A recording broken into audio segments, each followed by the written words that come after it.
Bonjour les cinquièmes. Aujourd'hui, on commence une leçon qui s'appelle établir la relation entre les unités de mesure. C'est-à-dire, j'ai des différentes unités de mesure et je veux établir une relation. Donc, voici des questions, un exemple des questions que je peux avoir quand j'ai besoin de faire la relation. Convertis 0,28 décimètres en millimètres, convertis 3,8 décimètres en centimètres, converti 12 mm en centimètres et converti 23 cm en mètres. Donc, j'ai besoin de savoir comment je peux faire ça. La meilleure chose que je trouve c'est de trouver la relation en utilisant une ligne numérique de cette façon et je commence à trouver les relations. Donc, si je commence du milieu ici, je dis quoi? Si j'ai quelque chose en mètres. Le mètre ici, c'est une mesure d'unité. Qui est plus petit que le mètre? Un décimètre. Le décimètre, si je sais comment ça s'écrit, c'est dm. Ça vient du 10 décimètres. Donc, puisque ça vient comme 10, donc je peux trouver tout de suite que la relation entre le mètre et le décimètre, que 1 mètre a 10 décimètres. 10. Très bien. Qui a pris le décimètre? Il y a le centimètre. Et n'oublie pas, le C ici, ça vient du mot centimètre, 100. Et ça me donne un clé que 1 mètre égale 100 centimètres. Qui a pris le centimètre? Je trouve que c'est le millimètre. Et millimètre, ça vient du mot 1000. Donc ça me donne l'aide de dire que la relation entre mètre et millimètre, c'est que 1 mètre égale 1000 millimètres. Donc ça c'est très bien, donc ça facilite ma vie un petit peu de savoir la relation entre mètre et décimètre, mètre et centimètre, mètre et millimètre. Puis il y a le plus gros de ces mesures, c'est le kilomètre. Donc le K pour kilomètre. Le kilomètre avec mètre, il y a une relation de 1000.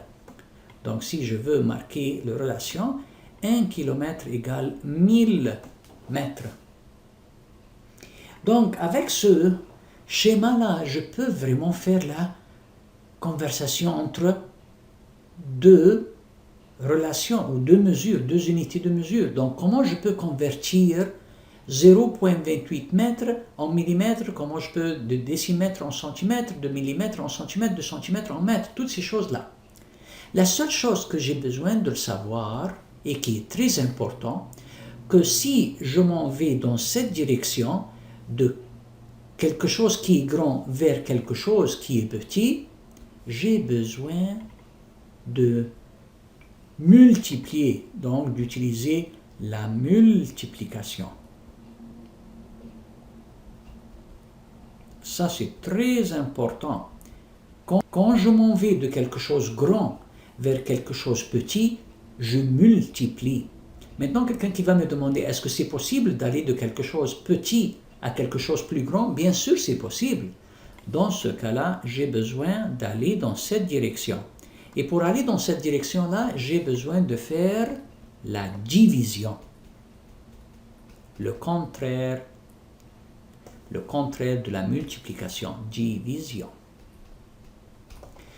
Donc, on va voir quelques exemples. Avec ce schéma-là, je pense que c'est très facile de répondre à cette question. Convertis 0,28, donc j'ai 0,28, décimètre, je veux le convertir en millimètres.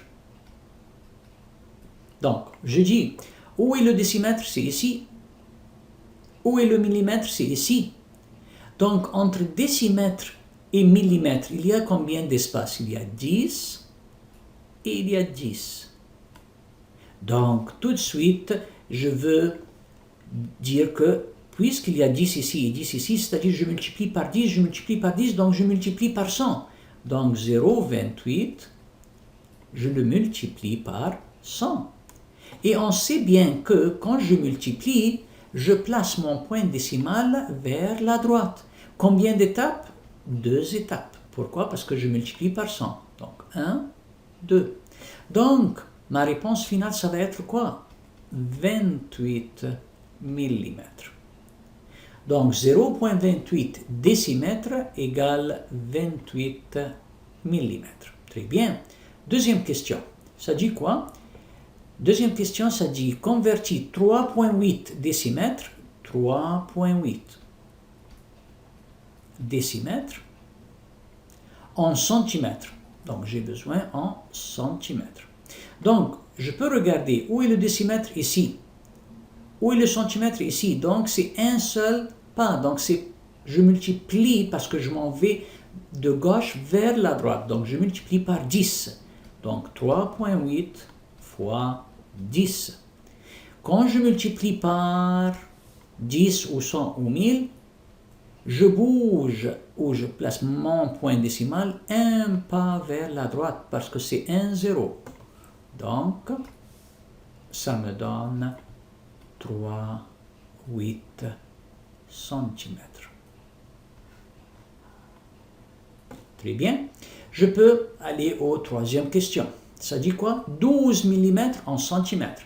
Donc, j'écris ça, 12 mm. Je veux le convertir vers le centimètre.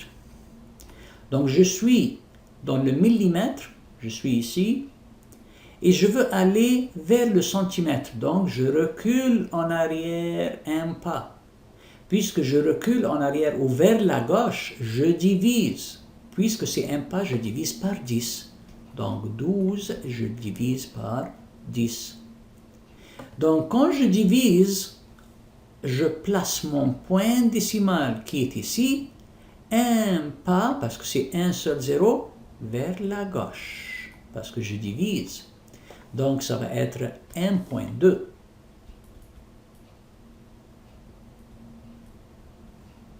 Donc, 12 mm, ça vaut à 1,2 cm.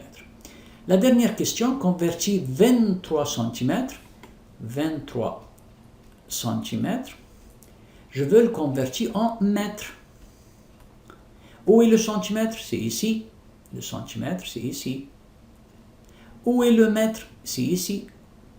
Donc, je recule un pas, deuxième pas.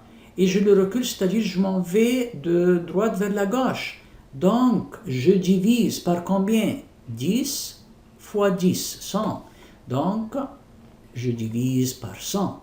Donc, le 23 qui est ici, je le divise par 100.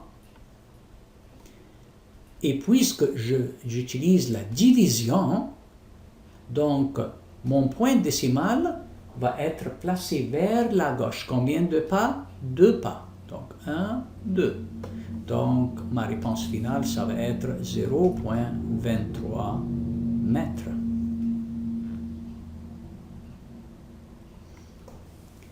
Donc, sans ce schéma-là, sans le schéma ici, je ne peux pas faire beaucoup de choses. Parce que je sais avec ce schéma-là, je viens de mètre vers centimètre ou de mètre vers millimètre, donc je peux savoir combien. Est-ce que je multiplie? Est-ce que je divise? Est-ce que je multiplie par 10, par 100, par 1000?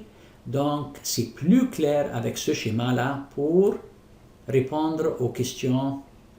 Comment je peux trouver la relation entre les unités et de répondre à ces questions-là quand je utilise ou quand je réponds, comment je peux convertir d'une unité à une autre. Donc j'espère que vous avez bien compris les leçons. On va pratiquer maintenant avec quelques questions de devoir. Merci pour votre attention.